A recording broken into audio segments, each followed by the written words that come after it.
Marcus Ben, doesn't move, I'm looking at you. doesn't speak. I'm looking at this $60,000 waits. truck and the math ain't adding up. 18 minutes later, A guy in a Officer polo Brennan will shirt stare at his driving a computer screen and $50,000 realize he's just Tahoe. made the worst So whose mistake. vehicle is this? But right now at 3:15 p.m. on Highway 95, none of that has happened yet. Just a routine traffic stop. Just another Thursday. Just a man in a polo shirt who's about to change everything. Marcus Reed drives his black Chevy Tahoe north on Highway 95 cruise control, locked at exactly 48 miles per hour, 2 below the posted limit.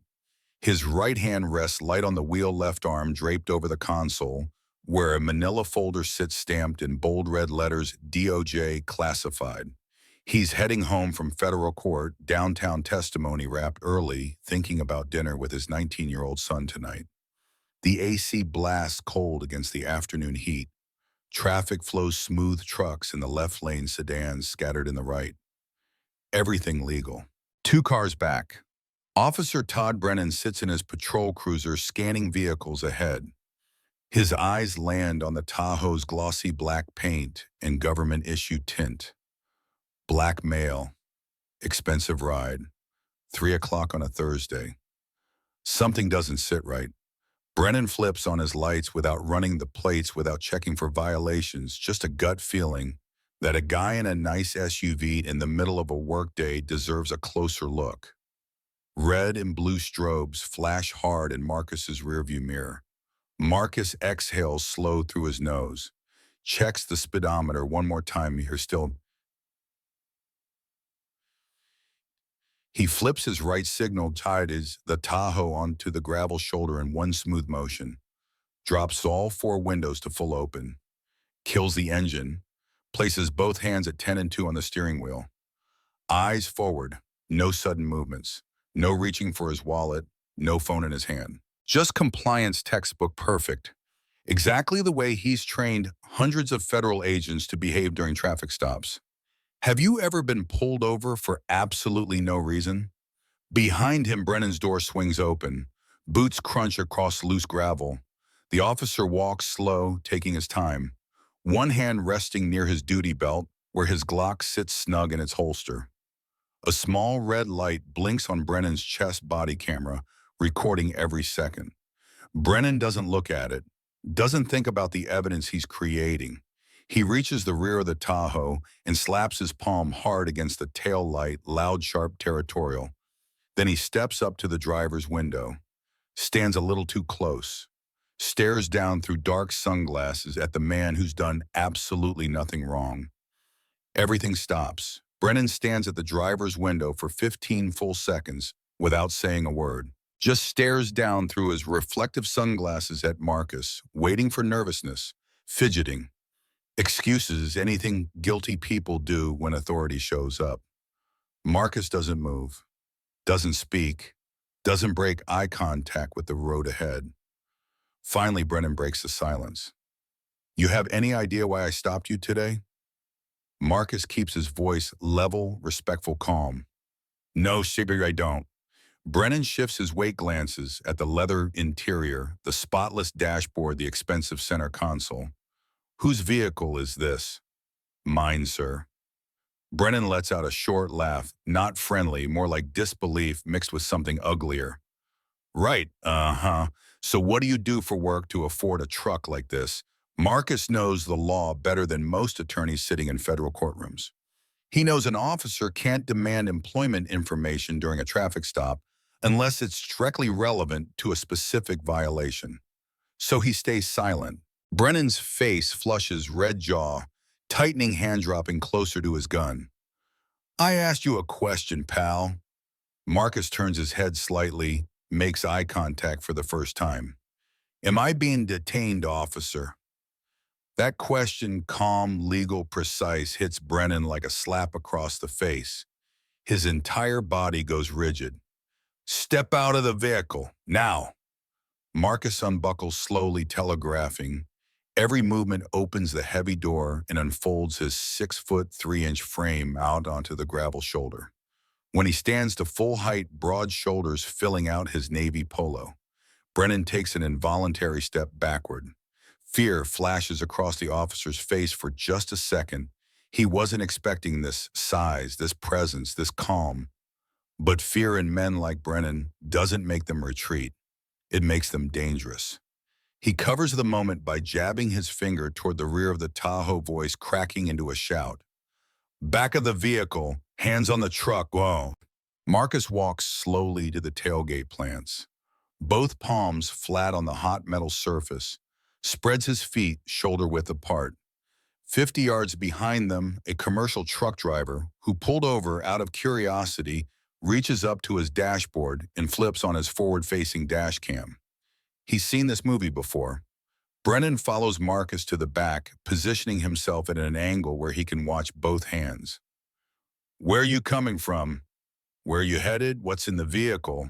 Marcus answers in short, neutral sentences. Courthouse, home, nothing illegal. Brennan steps closer, invading space, breathing hard. We'll see about that.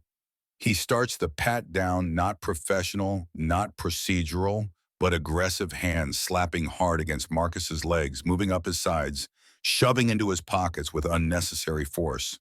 Marcus doesn't flinch, doesn't resist, just stands there absorbing the violation.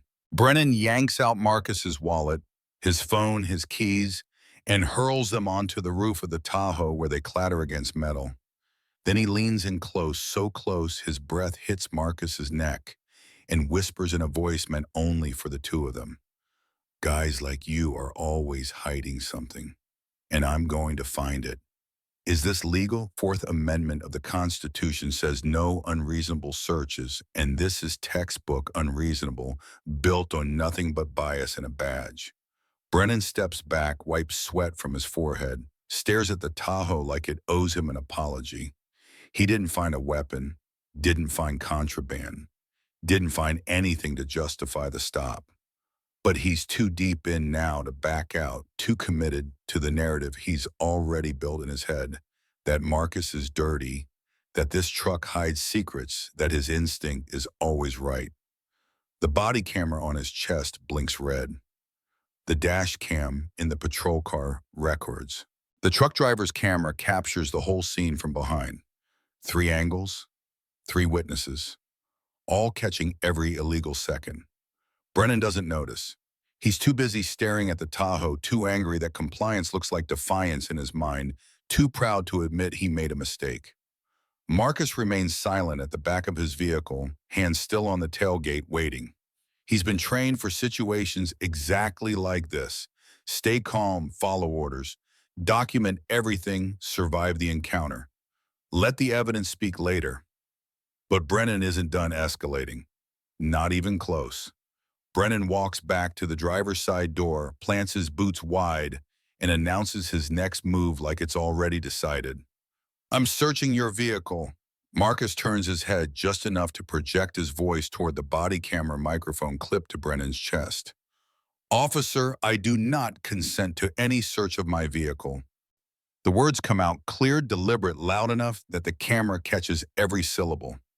Brennan doesn't care. He yanks the driver's door open wide and dives into the cabin like a man possessed, ripping open the glove compartment and spilling registration papers, insurance cards, and a tire pressure gauge onto the passenger seat.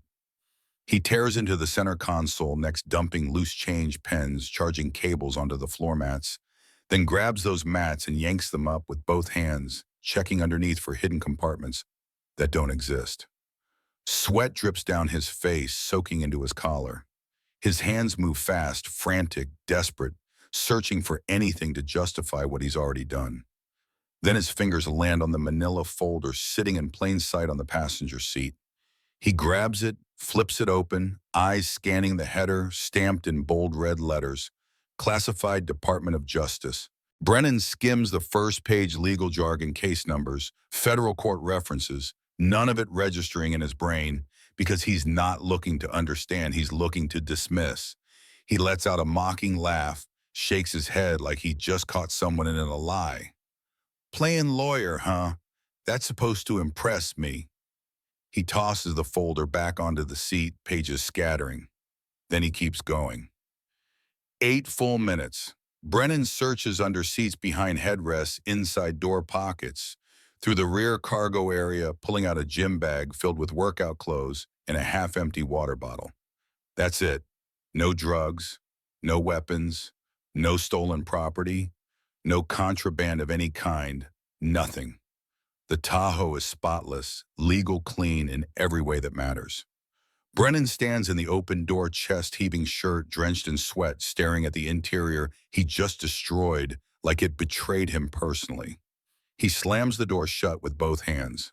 The entire vehicle rocks on its suspension from the forced metal crashing against metal glass, rattling a sound so violent it makes the truck driver 50 yards back flinch behind his steering wheel. Brennan's face has gone from red to deep purple, veins visible in his neck. He got nothing, and that makes him furious.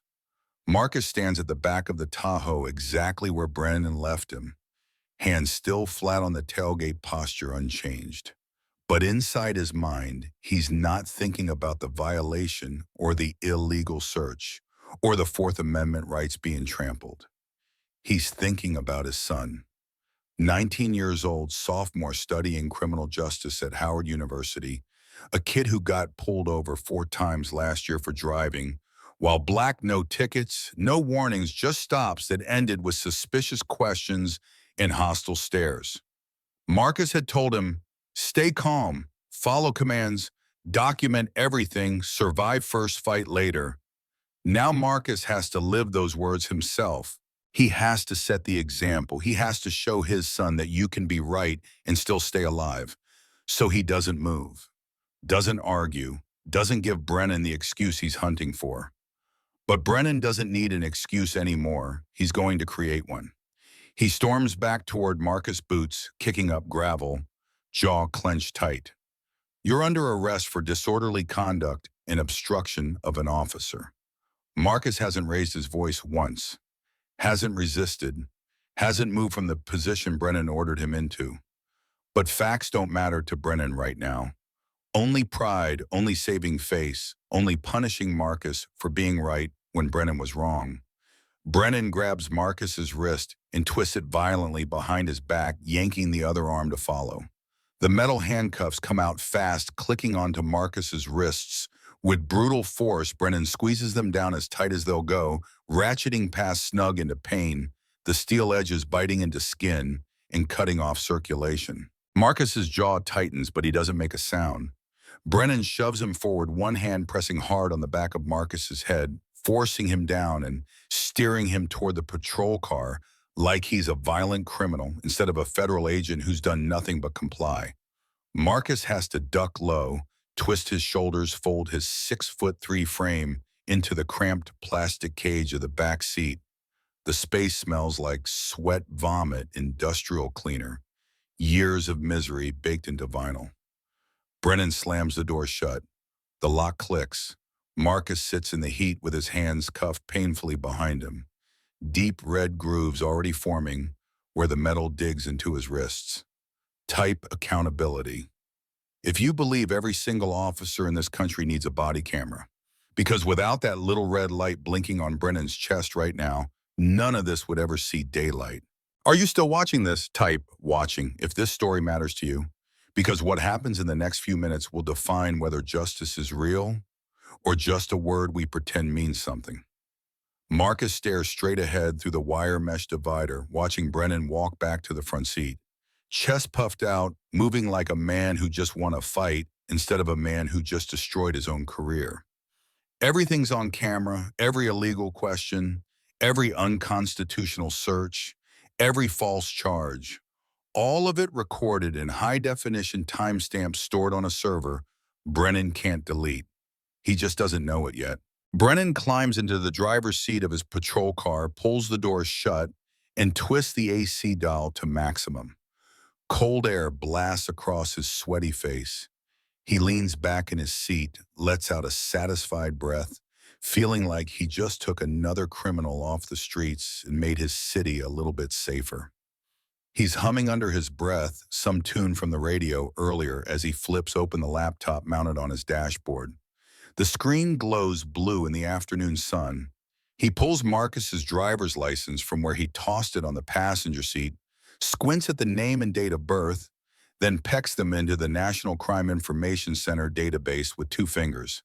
Marcus Antonio Reed, DOB, April 14, 1978. He hits enter with a flourish, fully expecting the screen to fill with warrants, prior arrests, unpaid tickets, something to justify the stop, the search, the arrest. The system thinks for 2 seconds. Then the screen refreshes. A massive red banner explodes across the top of the monitor, bright, bold, impossible to miss. Federal Agent U.S. Marshal Service Security Clearance Level 5, Brennan blinks, reads it again. Then a third time. The words don't change. Underneath the flashing red warning, the file lists Marcus's rank Senior Deputy U.S. Marshal, 22 years of service, active duty status, nationwide arrest authority, top secret clearance for fugitive operations, and federal witness protection. The blood drains out of Brennan's face so fast he feels lightheaded. His hands start to shake, fingers trembling over the keyboard like he just touched something that could kill him. His mouth goes dry. His heart hammers in his chest. Slowly terrified of what he'll see, Brennan lifts his eyes to the rearview mirror. Marcus sits in the back seat, staring directly at him through the wire mesh divider. Not angry, not scared, just cold, calculating, watching. The silence inside the car becomes suffocating. Then Marcus speaks, his voice deep and steady, cutting through the barrier like a knife. "Check the screen again, officer." Brennan's throat closes. He can't respond, can't move, can't think past the red banner still flashing on the laptop screen in front of him. Marcus leans forward slightly, just enough to make sure his words land with full weight. "Call your supervisor, now." It's not a request, it's an order. And Brennan knows somewhere deep in the animal part of his brain that understands hierarchy and danger that he just handcuffs someone who outranks him in every way that matters. His hand fumbles for the radio microphone clipped to his shoulder fingers, slipping twice before he gets it to his mouth. His voice cracks when he keys the mic. "Dispatch, I need a sergeant at my location. Highway 95 North Mile Marker 47. The dispatcher asks if he needs backup. Brennan swallows hard, tries to steady his voice, fails completely. Just send a sergeant, now." He drops the mic. It dangles from the coiled cord, swaying slightly. Then nothing. 8 full minutes of silence. Brennan sits frozen in the driver's seat, staring at the laptop like it might change its mind, like the red banner might disappear and reveal this was all a mistake. It doesn't. Behind him, Marcus doesn't say another word, just waits. The only sound is the rush of traffic on the highway, trucks rumbling past in the left lane, sedans zipping by, the normal flow of people going about their lives, while Brennan's entire career collapses in real time. Finally, red and blue lights appear in the side mirror. A police SUV pulls up behind the patrol car, and a sergeant steps out, gray-haired, 50 years old, 25 years on the force, a man who's seen everything and doesn't rattle easily. Brennan stumbles out of his car legs, unsteady, and meets the sergeant halfway. "What's going on, Brennan?" Brennan tries to form words, his mouth moving, but nothing coherent coming out. "Traffic stop, attitude problem." He wouldn't. The sergeant holds up a hand, cutting him off. "Show me the computer." Brennan leads him to the open driver's door. The sergeant leans in, looks at the screen, and his face goes from calm to horrified in half a second. His jaw drops. His eyes go wide. He turns slowly to look at Brennan, like he just discovered his officer set fire to City Hall. "You arrested a federal marshal." Brennan can't answer. The sergeant doesn't wait for one. He sprints, actually runs to the back door of the patrol car, yanks it open, and nearly trips over his own boots trying to get to Marcus. "Marshal Reed, I am so sorry, sir." He reaches in with shaking hands and unlocks the handcuffs, pulling them off as fast as the mechanism allows. Marcus steps out of the car slowly, his wrists marked with deep red grooves where the metal cut into skin, the flesh swollen and angry. He rubs his wrists gently, restoring circulation, saying nothing. Then he reaches into his back pocket, the same pocket Brennan failed to search properly during his aggressive pat-down, and pulls out a black leather credential case. He flips it open with one smooth motion. A gold U.S. Marshal star catches the afternoon sunlight gleaming like a spotlight, 5 points of polished metal that carry more authority than any badge Brennan will ever wear. Marcus walks over to where Brennan stands, frozen by the patrol car, holds the badge up directly in front of Brennan's face, close enough that Brennan can see his own pale reflection in the polished gold. Marcus's voice is ice. "Name and badge number." Brennan whispers them barely audible. The sergeant steps forward, immediately unclipping Brennan's duty belt, removing his service weapon from its holster and pulling the badge off Brennan's chest with one hard yank. Right there, on the side of Highway 95, in front of the dash cam, in front of the body camera still recording, in front of the truck driver watching from 50 yards back. Brennan is stripped of his authority in broad daylight. Was this justice type yes or no? Because what just happened here will define whether accountability is real or just something we pretend exists when cameras aren't rolling. Marcus closes his credential case, slips it back into his pocket, and turns to the sergeant. "Secure that body camera footage as evidence. Federal investigation." The sergeant nods fast, already pulling his phone to call the station. Marcus walks back to his Tahoe, opens the driver's door, and starts taking photographs, pictures of the trashed interior, the scattered papers, the red marks on his wrists. Evidence, documentation, proof. Brennan stands by the patrol car, staring at his boots, holding nothing. Marcus finishes photographing the damaged, trashed interior, scratched console, deep red grooves on both wrists. He slides back into the driver's seat, starts the engine, and pulls onto Highway 95. Doesn't look back, doesn't say another word to Brennan, just drives. Behind him, Brennan sits in the back of the sergeant's SUV, staring at his hands, no gun on his belt, no badge on his chest. Just a man in a uniform that doesn't mean anything anymore. The next morning, a federal lawsuit lands on the city attorney's desk. Civil rights violations, false arrest, illegal search and seizure, assault under color of authority. The city's first move is predictable. They call it a misunderstanding. Claim Brennan acted in good faith, suggests Marcus was uncooperative.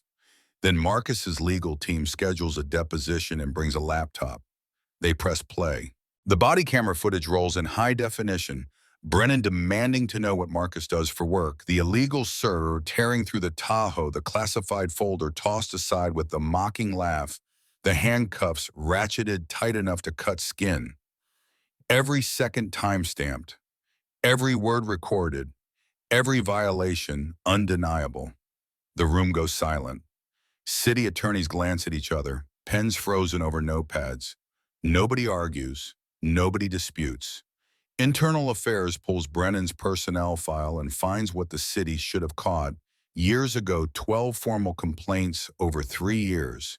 9 traffic stops following the exact same pattern. Black drivers, expensive vehicles, no probable cause, aggressive searches that turned up nothing. A pattern so clear it looks intentional. The city knows they can't win this in front of a jury. Not with that footage, not with that history, not with a U.S. Marshal in the plaintiff's chair. They settle out of court for $900,000. Should the settlement have been higher? Drop your number in the comments. Officer Todd Brennan is terminated effective immediately. His law enforcement certification is permanently revoked by the state licensing board.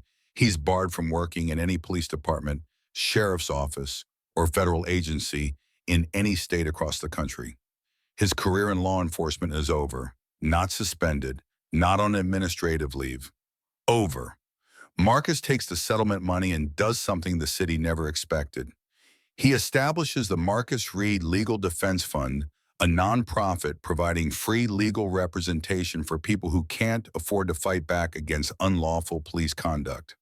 2 years in the fund has taken on 47 cases, 16 settlements, 8 officer terminations, 3 department-wide policy reforms. If this story changed how you see accountability, hit that like button.